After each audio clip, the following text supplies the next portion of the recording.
किसानों का उत्थान और कल्याण करने का, सबका साथ सबका विकास के मनोभाव को लेकर एक भारत श्रेष्ठ भारत का वातावरण बनाने का काम किए हैं।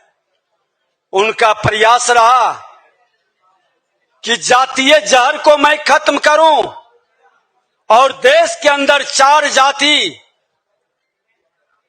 गरीब, युवा, किसान और नारी, इसका उत्थान और इसके विकास के लिए अपनी नीति को साफ नीयत से आगे बढ़ाऊं।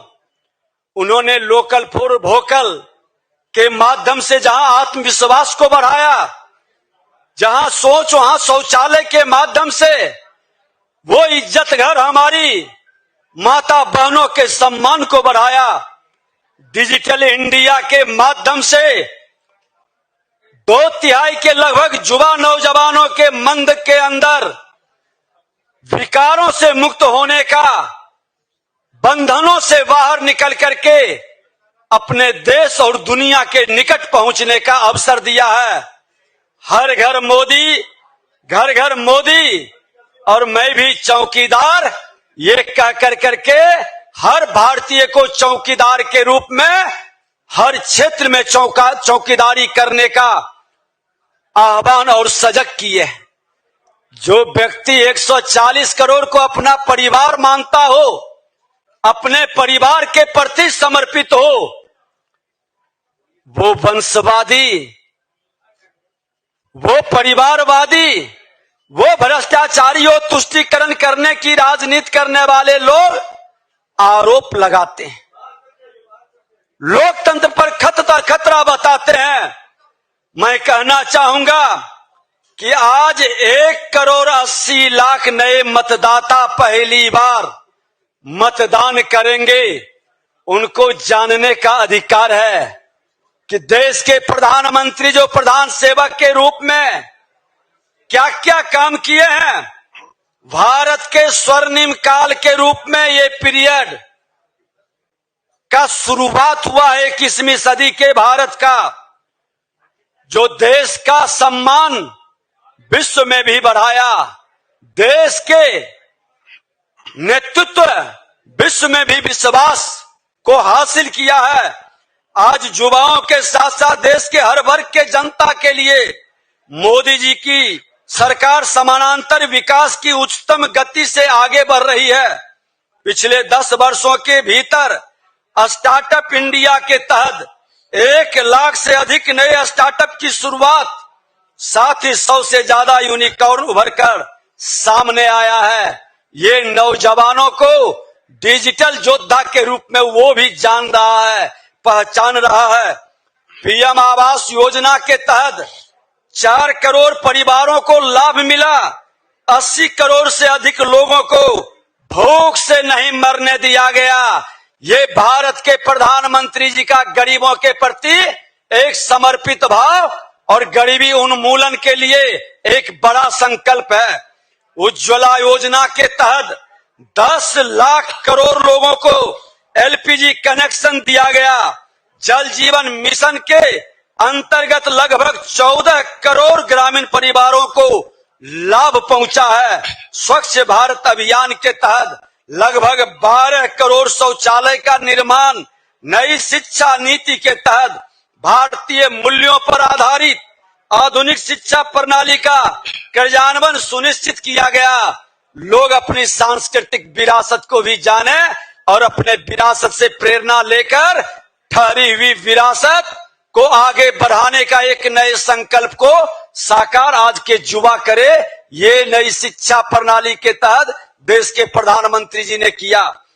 390 नए विश्वविद्यालय, 7 नए IIM, 7 नए IIT, साथ ही 15 एम्स की शुरुआत पिछले 10 वर्षों में मोदी सरकार की उपलब्धि है। आज युवाओं को गांव-गांव तक खेल के प्रति रुचि बढ़ाने के लिए परिवर्तनकारी बदलाव खेलो इंडिया युवाओं के मन के अंदर एक प्रेरणा प्रदान किया और टारगेट ओलंपिक पोडियम जैसे कार्यक्रमों की शुरुआत प्रधानमंत्री जी ने किया। पिछले 10 सालों में सौर ऊर्जा के क्षेत्र में 2300% की वृद्धि देखी गई।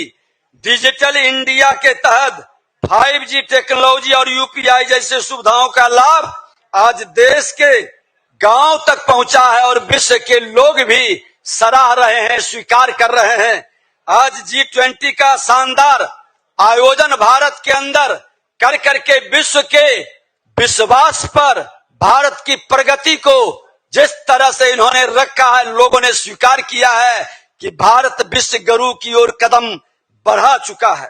भारत का मान सम्मान भी बढ़ा है। आज नारी शक्ति बंधन अधिनियम के तहत संसद और राज्य की विधानसभाओं में 33% का आरक्षण सुनिश्चित किया गया है।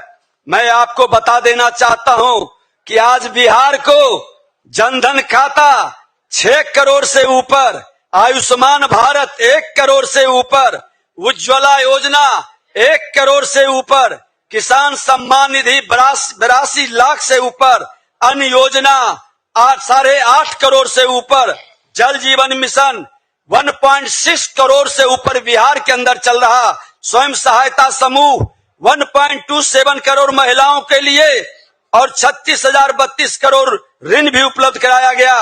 प्रधानमंत्री आवास योजना के तहत 32,000 करोड़ रुपए से कुल 55.33 लाख मकानों का निर्माण किया गया। पीएम विश्वकर्मा योजना के तहत आज 2.5 लाख आवेदन प्राप्त हुए हैं, जो यहाँ के नौजवानों के हुनर को और परंपरागत हमारे कार्यों को आगे बढ़ाकर स्वरोजगार और रोजगार के लिए एक नई प्रेरणा का वातावरण बना है। आज मनरेगा के तहत एनडीए सरकार में 35,000 करोड़ से ज्यादा दिया गया। मुद्रा लोन में 4 लाख करोड़ ऋण युवाओं को दिया गया। 10 सालों के अंदर विकास की गति कई गुना बढ़ी। युवा साथियों को पहला वोट अगर जो देना है तो वो भी अब तय करेगा कि जो विकास की गति बढ़ाता है, जो भ्रष्टाचार मुक्त भारत बनाता है, जो देश का मान सम्मान स्वाभिमान बढ़ाता है, हम उसके साथ कदम बढ़ाएंगे। मित्रों, मैं कहना चाहूंगा कि कल रामलीला मैदान में जिन भ्रष्टाचार के भाईचारा का डेली सौंप देखा, हमने देखा कि भ्रष्टाचारी किस घमंड से अपने भ्रष्टाचार का जो जस्टिफाई कर रहे थे, कितने आत्मविश्वास से बोल रहे थे भ्रष्टाचार हटाओ, मगर ईडी गठबंधन के नेता कहते हैं कि भ्रष्टाचारी को बचाओ। एक तरफ लोकनायक जयप्रकाश नारायण ने जिन लोगों को संकल्प दिलाया था और जननायक कर्पूरी ठाकुर ने कहा था कि समाज को कोई खोखला कर रहा है तो वो जातिवादी राजनीति और राष्ट्र को कोई खोखला कर रहा है तो भ्रष्टाचारी मानसिकता के लोग आज दुर्भाग्य से ईडी गठबंधन में ये जातिवादी जहर का लहर चलाने वाले लोग की जमात परिवारवाद को जनता की गाढ़ी कमाई या कुछ संपत्ति लूटकर भ्रष्टाचारी वातावरण बनाने में एक बड़े नायक के रूप में एक से एक उभर रहे हैं। मैं तो आपको बताना चाहूंगा, जो देश को लूटना चाहते हैं, क्या आप उसके साथ चलना चाहते हैं, या जो देश की जनता की गाढ़ी कमाई बचाना चाहती है, हम उसके साथ चलेंगे। ये दो विचारधारा के बीच ये चुनाव होगा।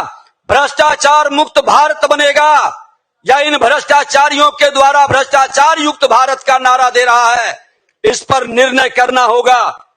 ये गठ घोटाला पर अपना हर रोज एक से एक नया बयान देते हैं। उनका ये गठबंधन जनबंधन नहीं, ठगबंधन है, ये ठगबंधनों की जमात है। लेकिन गठबंधन जिसको ये कह रहे हैं, कहां है गठबंधन? आम आदमी पार्टी कहती है कि केजरीवाल के समर्थन में रैली हो रही है, कांग्रेस कहती है कि यह किसी व्यक्ति के समर्थन में नहीं, पूरे गठबंधन की रैली है। कमाल का ये आपस में ही इनके विचारधारा अलग अलग दिखाई पड़ते। कांग्रेस आम आदमी पार्टी दिल्ली में इलू इलू करते हैं तो पंजाब में हम आपके हैं कौन, ये भी बात चल रही है।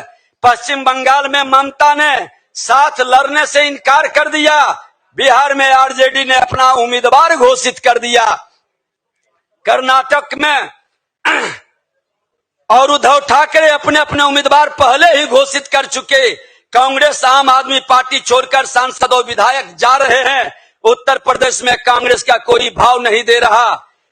ये लोग का मानसिकता है कि जितना लूट सको सो लूट, हर दिन नया झूठ बोलो और लूट की छूट बनाते रहो।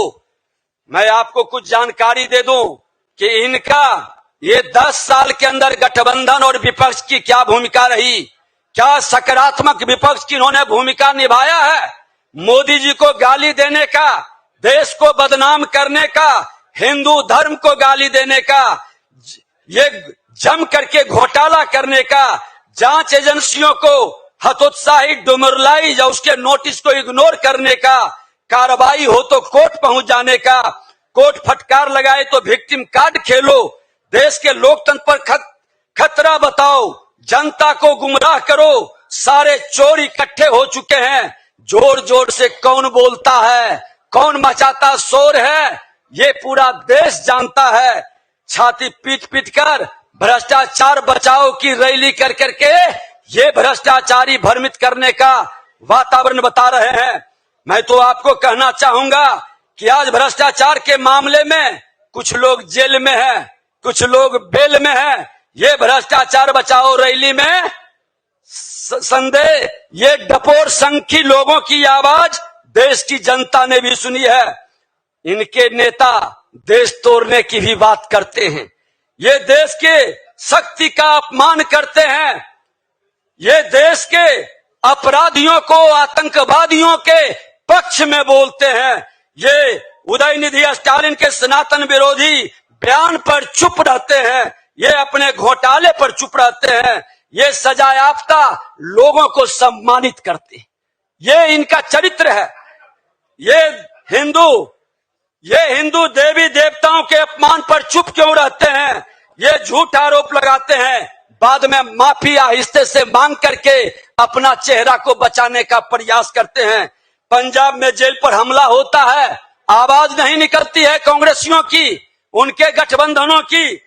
और मैं बता देना चाहता हूं कि इनके चेहरे देखिए। सत्येंद्र जैन को जमानत कोर्ट नहीं दे रही, मनीष सिसोदिया को जमानत